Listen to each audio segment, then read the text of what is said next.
Pronto. Desde aquela época, em 1922, Virginia Gaines Randolph progrediu e se tornaram um dos principais executivos da empresa aérea do país, um grande palestrante motivacional e senador dos Estados Unidos pela Virgínia Ocidental.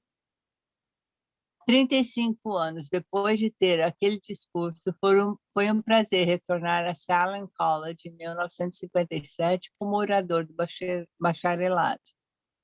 Na ocasião, recebi um diploma honorário de doutor em literatura da Salem College. Comentário.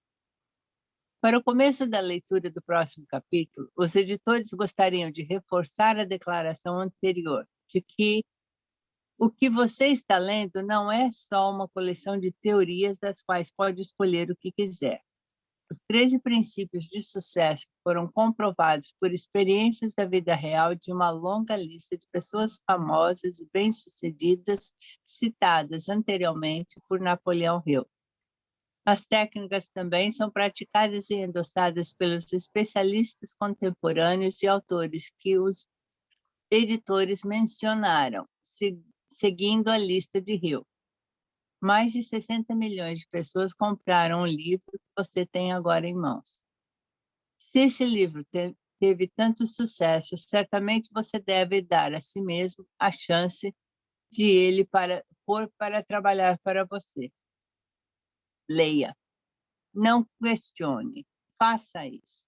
Senão, se achar que sabe mais que Napoleão Hill, se decidir escolher as partes em que vai acreditar ou que vai seguir e não alcançar sucesso, você jamais saberá se o fracasso reside neste livro ou em você. Tudo que a mente do homem pode conceber e acreditar, ela pode realizar. Capítulo 3. Desejo. O ponto de partida de toda realização. O primeiro passo rumo à riqueza. Quando Edwin Barnes desceu do trem de carga em West Orange, Nova Jersey, podia ter a aparência de mendigo, mas seus pensamentos eram de um rei. Enquanto caminhava dos trilhos da ferrovia para o escritório de Thomas Edison, sua cabeça trabalhava. Ele se viu na presença de Edison, ele se ouviu pedindo a Edison uma oportunidade de realizar a obsessão de sua vida, um desejo ardente de se tornar sócio do grande inventor. O desejo de Barnes não era uma esperança, não era uma vontade, era um desejo pulsante que transcendia todo o resto, era definitivo. Alguns anos mais tarde, Edwin C. Barnes estava novamente diante de Edison, no mesmo escritório onde encontrou o inventor pela primeira vez. Dessa vez, seu desejo se havia transformado em realidade. Ele era sócio de Edison. O sonho que o dominava sua vida havia se realizado. Barnes teve sucesso porque escolheu um objetivo definido. Dedicou toda a sua energia, toda a sua vontade, todo o seu esforço. Colocou tudo o que tinha na realização desse objetivo. 5 anos se passaram antes que a chance que ele procurasse aparecesse. Para todo mundo, exceto ele mesmo, Barnes parecia ser só mais um dente na engrenagem dos negócios de Edison. Mas na cabeça de Edwin Barnes, ele era o sócio de Edison todos os minutos desde o primeiro dia de trabalho. Essa é uma ilustração impressionante do poder de um desejo definido. Barnes conquistou seu objetivo porque queria ser sócio de Edison mais do que queria qualquer outra coisa. Ele criou um plano para alcançar essa meta e queimou todas as pontes atrás dele. Manteve seu desejo até este se tornar a obsessão dominante de sua vida, e finalmente um fato. Quando foi a West Orange, ele não disse a si mesmo, vou tentar induzir Edison a me dar um emprego qualquer. Ele disse, vou ver Edison e avisá-lo de que cheguei para entrar nos negócios com ele. Ele não disse, Vou ficar de olhos abertos para outra oportunidade, caso eu não consiga o que quero na organização de Edison. Ele disse: tenho uma coisa nesse mundo que estou determinado a ter, e é uma sociedade com Thomas Edison. Vou queimar todas as pontes atrás de mim e apostar todo o meu futuro na capacidade de conseguir o que eu quero. Ele não deixou uma possibilidade de recuar, era vencer ou perecer. E isso é tudo que há na história de sucesso de Barnes. Não se permita recuar. Há muito tempo, um grande guerreiro enfrentou uma situação em que teve que tomar uma decisão que garantiu seu sucesso no campo de batalha. Ele estava prestes a mandar seus exércitos contra um inimigo poderoso, cujos homens eram numericamente superiores ao dele. Ele pôs seus soldados em barcos, navegou para o território inimigo e descarregou soldados e equipamento. Depois deu a ordem para queimarem os navios que os haviam transportado. Ao falar com seus homens antes da primeira batalha, ele disse: estão vendo os barcos se desfazendo em fumaça? Isso significa que não podemos sair dessas praias vivos a menos que vençamos. Agora não temos escolha. Vencemos ou perecemos. Eles venceram. Cada pessoa que vence em qualquer empreitada deve estar disposta a queimar seus navios e fechar todas as vias de recuo. Esse é o único jeito pelo qual se pode ter certeza de manter o estado mental conhecido como um desejo ardente de vencer. Ele é essencial para o sucesso. Na manhã seguinte ao grande incêndio de Chicago, um grupo de comerciantes ficou parado em State Street, olhando para os destroços fumegantes do que havia sido as suas lojas. Eles se reuniram para decidir se deviam tentar reconstruir ou se deixavam Chicago e recomeçavam em uma região mais promissora do país. Decidiram partir, todos menos um. O comerciante que decidiu ficar e reconstruir sua loja apontou um dedo para o que restava dela e disse: cavalheiros, neste mesmo lugar vou construir a maior loja do mundo, independentemente de quantas vezes ela queimar. Isso foi em 1871. A loja foi construída e ainda está lá até hoje. A loja de departamentos Marshall Fields é um monumento ao poder do estado mental conhecido como desejo ardente. O mais fácil teria sido Marshall Fields fazer exatamente o que seus companheiros fizeram. Quando a situação era difícil e o futuro parecia desanimador, eles partiram e foram para onde parecia mais fácil. Marque bem essa diferença entre Marshall Fields e os outros comerciantes. É a diferença que distingue aqueles que alcançam o sucesso dos que fracassam. Todo ser humano com idade suficiente para entender o valor do dinheiro quer tê-lo, mas querer não traz riqueza. Desejar riqueza com um estado mental de que se torna uma obsessão, depois planejar meios definidos para alcançar a riqueza e respaldar esses planos com persistência, uma persistência que não reconhece o fracasso, é isso que vai trazer riqueza. Comentário. Em outros dos seus escritos, Napoleão Hill usa o termo definição de objetivo como substituto para desejo. A seguinte explicação é adaptada do livro Believe and Achieve, da Fundação Napoleão Hill. Desejo ou definição de objetivo é mais do que estabelecer uma meta. Nos termos mais simples, seu desejo é um mapa para alcançar um objetivo geral na carreira. Suas metas representam passos específicos ao longo do caminho. Ter um desejo ou uma definição de objetivo para a sua vida tem um efeito sinergético sobre a capacidade de atingir metas. À medida que se torna melhor no que faz, você dedica todos os recursos que tem à realização do seu objetivo. Fica mais alerta para as oportunidades e toma decisões mais depressa. Cada ação executada leva à pergunta: essa meta vai me ajudar a realizar meu desejo, meu objetivo geral ou não? Seu objetivo vai se tornar sua vida, vai permear sua mente consciente e subconsciente. 6 maneiras de transformar desejo em outro. O método pelo qual seu desejo de riqueza pode ser transmutado em seu equivalente financeiro consiste de 6 passos definidos, práticos. Primeiro, registre mentalmente o valor exato que você deseja ter em dinheiro.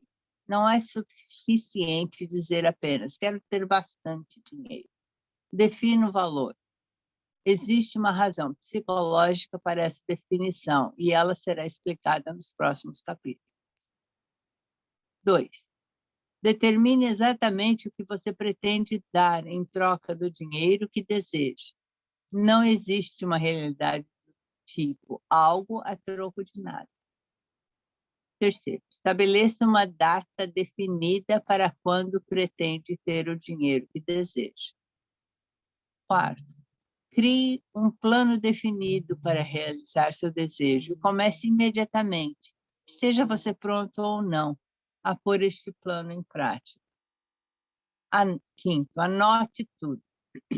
Escreva uma declaração clara e concisa do montante de dinheiro que pretende adquirir. Estabeleça a data limite para aquisição. Determine o que pretende dar em troca do dinheiro e descreva claramente o plano por intermédio do qual pretende acumular essa quantia. Sexto, leia em voz alta, 2 vezes por dia, a declaração que escreveu.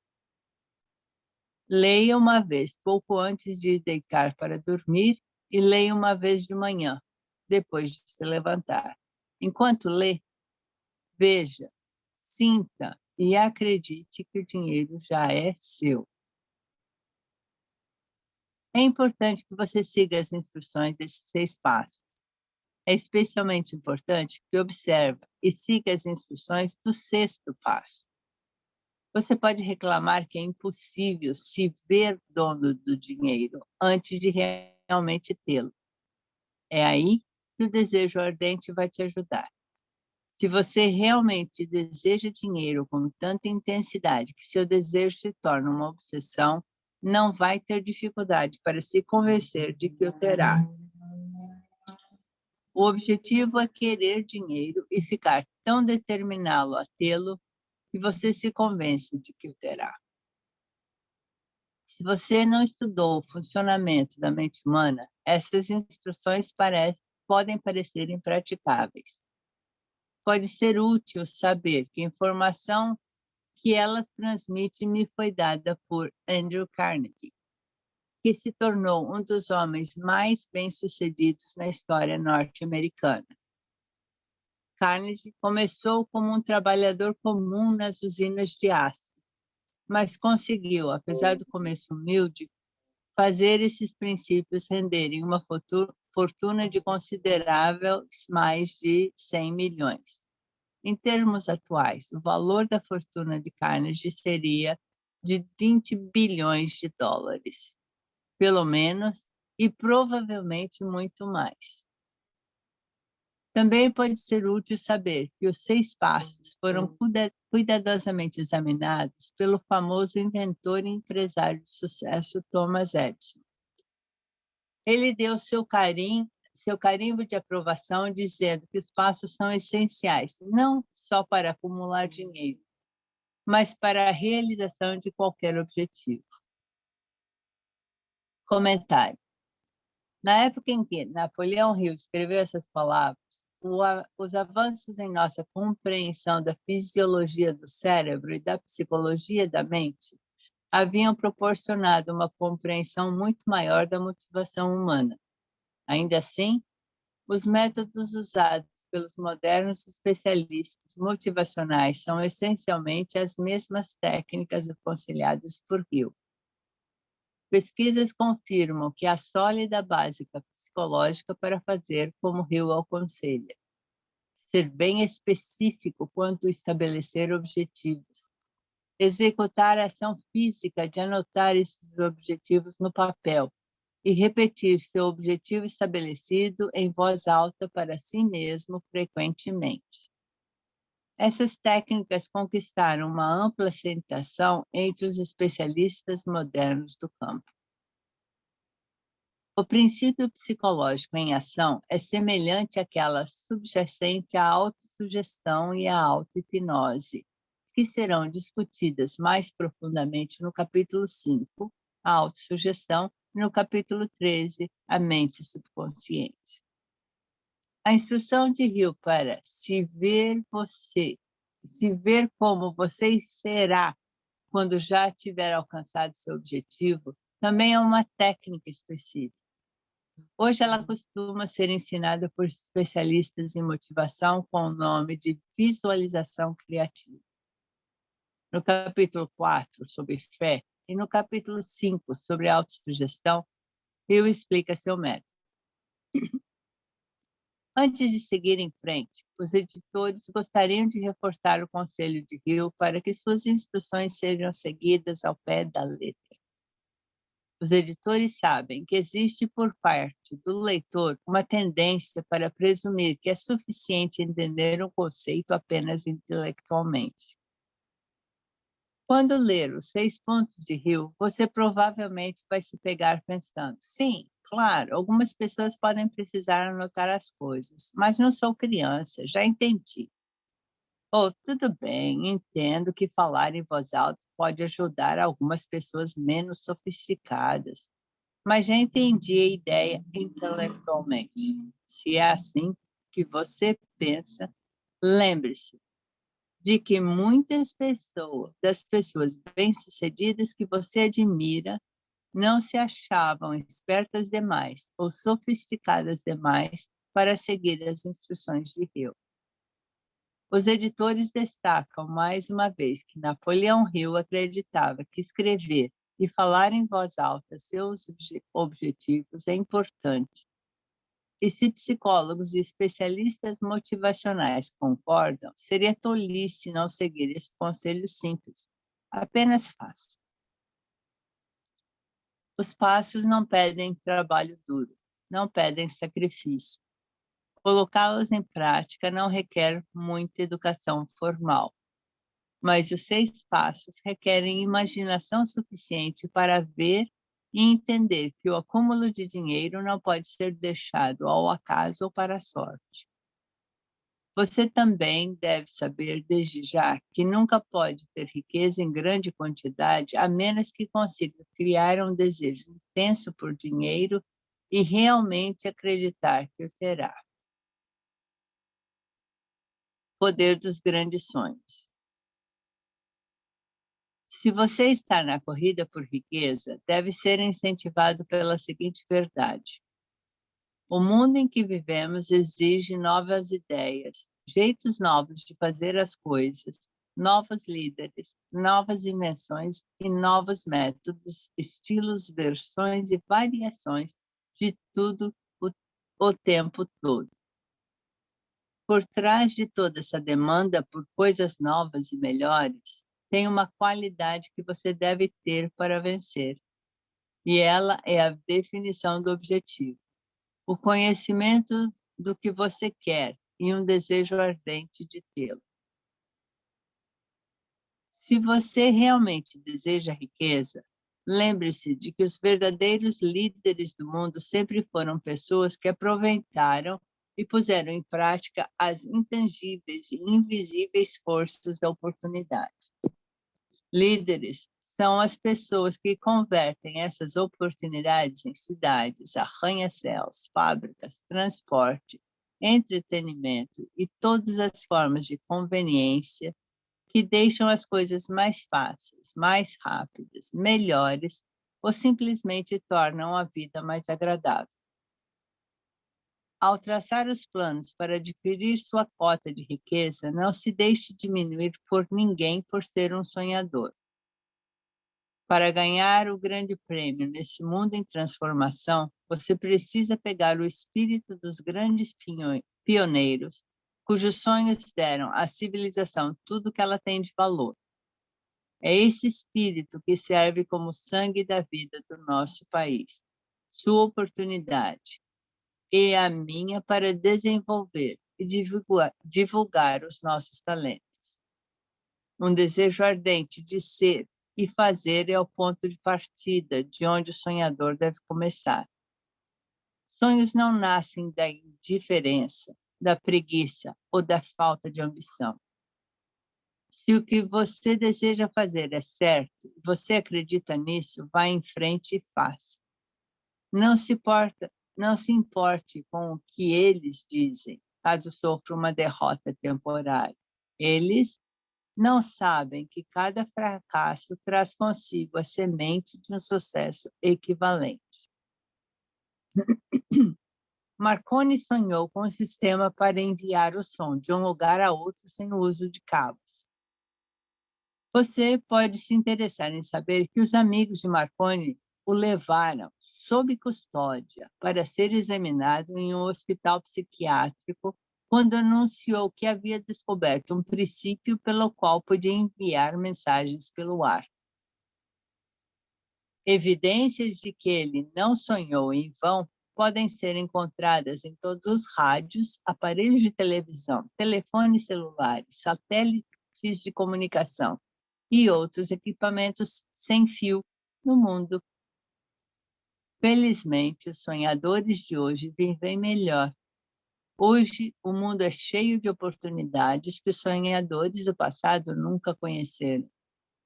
Se você duvida disso, se você está se sentindo destruído por um fracasso recente, vai descobrir em breve como esse fracasso pode ser seu bem mais valioso. Quase todo mundo que alcança o sucesso na vida começa mal e passa por muitas dificuldades dolorosas antes de chegar lá. O ponto de transformação na vida daqueles que alcançaram o sucesso normalmente acontece no momento de alguma crise, pela qual são apresentados ao seu outro eu. Comentário. O conceito de Napoleão Hill de outro eu é mencionado em outro trecho do livro, mas ele não se estende nos comentários. A seguinte elaboração é extraída dos seus textos posteriores. Você tem pensado apenas em suas perdas, e mais nada. Quanto mais se concentra nela, mais atrai outras perdas. Pare de pensar nela e decida se beneficiar de sua experiência. Seja quais forem os obstáculos pessoais que enfrentar, comece conhecendo um lado de sua personalidade que não reconhece obstáculos, que não reconhece derrotas. Cultive uma amizade com o outro você, de forma que, o que quer que esteja fazendo, você permaneça aliado a alguém que compartilha seus objetivos. Toda filosofia e conselho sobre convencer outras pessoas vai ser muito mais útil se você praticar consigo. Sidney Porter descobriu o gênio adormecido dentro do seu cérebro só depois de ter enfrentado um grande infortúnio.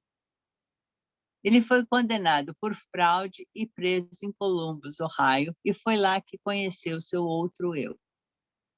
Ele começou a escrever contos. Depois de ainda preso, começou a vender essas histórias para revistas sob o pseudônimo de O. Henry. Usando a imaginação, ele se descobriu um grande autor, em vez de um miserável criminoso e proscrito.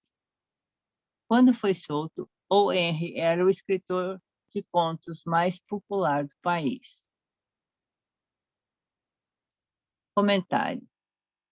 Mais recentemente, em outra prisão, outro tipo de escritor conheceu seu outro eu e a música country ganhou um dos seus mais talentosos compositores e um dos seus maiores astros. Quando Merle Haggard era criança, A casa da família era um vagão reformado em Bakersfield, Califórnia. Depois que o pai morreu, quando Merle tinha 9 anos, a casa mais comum para o jovem foi uma série de centros de detenção juvenil. Aos 16 anos, ele abandonou a escola e, durante os 4 anos seguintes, a única marca que Merle Haggard deixou no mundo foi uma ficha policial extensa por roubos de carros, assaltos e cheques falsificados. Aos 20 anos, ele cumpria a pena em San Quentin e ganhava a fama de vigarista incorrigível. Ele então conheceu seu outro eu. Inspirado por um show de Johnny Cash, fez para os detentos, e também por conversas com um homem que estava no corredor da morte durante um tempo em que passou na solitária, Haggard aprendeu que tinha outro eu, e esse eu tinha alguma coisa a dizer por meio da música. Quando saiu da solitária, Haggard pediu o trabalho mais duro que a prisão tinha a oferecer. Inscreveu-se em cursos noturnos na penitenciária, emendou-se e conseguiu o condicional depois de 2 anos e meio. Voltou a Bakersfield, onde cavava valas durante o dia para aperfeiçoar suas composições e se apresentava à noite. Em 3 anos, conseguiu um contrato com uma gravadora. Em 5, chegou à lista dos 10 mais e seguiu em frente até se tornar uma das vozes mais influentes na moderna música country. Thomas Edison sonhou com uma lâmpada que poderia funcionar com eletricidade e começou onde estava a pôr seu sonho em prática. Ele falhou mais de 10.000 vezes. Apesar dos fracassos, persistiu naquele sonho até finalmente ser levado a descobrir o gênio que dormia dentro de seu cérebro. Comentário. Jim Cameron conheceu seu outro eu bem cedo na vida. Adolescente, Cameron fundou a própria empresa, produzindo e vendendo sistemas de controle para shows automatizados de som e luz. Ele ainda estava no ensino médio quando assinou o contrato para automatizar a bola da véspera de Ano Novo na Times Square.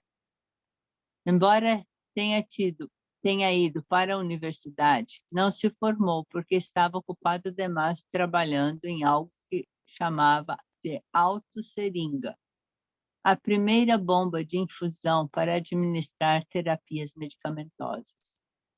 Sua invenção foi aclamada como um marco na medicina, como muitas outras de suas criações, que incluem uma revolucionária máquina de hemodiálise, uma bomba de insulina para diabéticos, um stent aprimorado para pacientes cardíacos e mais de 150 outros aparelhos que patenteou.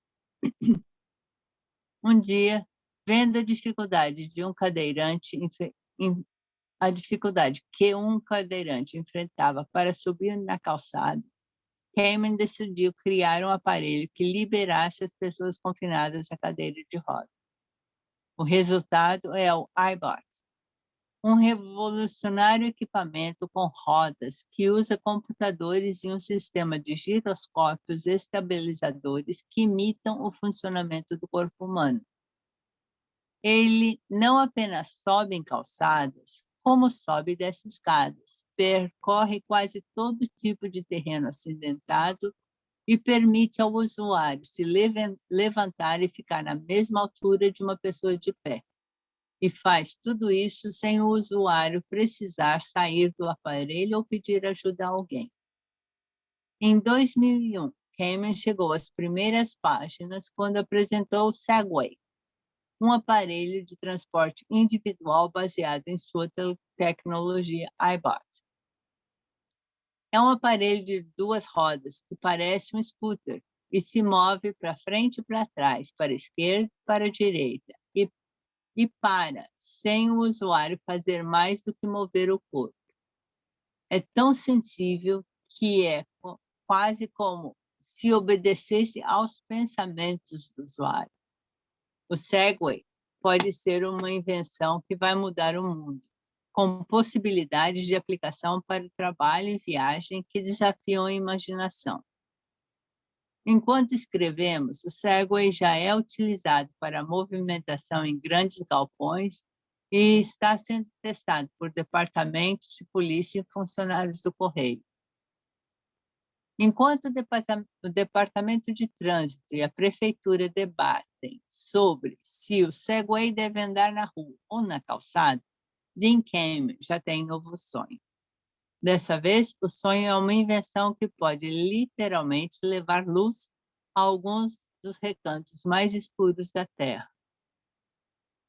Kamen desenvolveu um gerador elétrico não poluente que pode usar quase qualquer coisa como combustível. Mas o mais extraordinário é que ele criou um revolucionário sistema fechado, de forma que o aquecimento do motor é usado para purificar 37 litros de água potável por hora. Essa incrível invenção pode levar água potável a regiões do mundo onde a água contaminada mata milhões e, ao mesmo tempo, fornecer uma fonte de energia elétrica barata e confiável. Jim Kamen não é um acadêmico escondido em algum laboratório por aí. Kamen é um inventor, mas como Thomas Edison, também é um empreendedor, um homem de negócios criando e comercializando equipamentos que estão mudando a percepção pública do que é um inventor. Henry Ford, pobre sem escolaridade, sonhou com uma carruagem sem cavalos. Trabalhou com as ferramentas que tinha, sem esperar a oportunidade favorecê-lo. E agora a evidência dos seus sonhos circula por toda a Terra. Ele pôs mais rodas em movimentos que qualquer homem que já viveu, porque não teve medo de defender seus sonhos. Comentário. Steve Jobs e Steve Wozniak, dois desistentes da universidade, sonharam produzir e vender computadores que a pessoa comum pudesse usar. Como Ford, trabalhando com as ferramentas que tinham, construíram o primeiro computador, Apple, na garagem da família de Jobs. E como Ford, não tiveram medo de defender seus sonhos. Depois de mostrar o protótipo para um comerciante local, receberam uma encomenda de 25 máquinas. Jobs vendeu seu Volkswagen e Woz vendeu sua cara calculadora científica HP para levantar $1.300 e começar a nova empresa. Pegaram o dinheiro, convenceram os fornecedores de equipamentos eletrônicos da região a conceder a eles uma linha de crédito e começaram a produção do Apple I. Eles revolucionaram a indústria de hardware e software. Lançado em 1976, pelo preço de $666, o Apple I rendeu a eles $774 mil. 2 anos mais tarde, apresentaram o Apple II, que rendeu $140 milhões nos 3 anos seguintes. Em 1980, a Apple se tornou uma empresa de capital aberto, com valor de mercado de $1,2 bilhões, depois do primeiro dia das negociações. Wozniak deixou a empresa em 1981, mas Jobs trabalhou no desenvolvimento do Macintosh em 1984. Em 1985, Jobs também saiu, mas em 1998 retornou à Apple para revitalizar a empresa em decadência com a criação dos computadores iMac, a companhia de animação Pixar, o iPod e o iTunes. Ao apresentar histórias de sucessos contemporâneos, os editores seguiram estilos de Hill de usar pessoas reais para ilustrar os princípios do sucesso. Mas Napoleão Hill teve um raro privilégio. Diferentemente de qualquer um antes ou depois dele, teve a oportunidade de conhecer pessoalmente as pessoas mais poderosas e bem-sucedidas e descobrir que sonhos as inspiraram, que obstáculos enfrentaram e como encontraram coragem para superar seus fracassos. Hill conheceu muitos inventores e construtores de império que criaram as bases da indústria norte-americana do século XX, enquanto ainda eram notícia, não história. Então, por mais de 25 anos, estudou os hábitos e descobriu os segredos das gerações seguintes, as que construíram sobre as bases. Forjaram novas indústrias, criaram novos sistemas e sonharam novos sonhos. Somente por ter tido esse acesso sem precedentes por tão longo período, Hill foi capaz de comparar, contrastar e analisar, então formular uma filosofia de realização baseada nas histórias reais de pessoas reais que usaram essas técnicas para criar seu sucesso.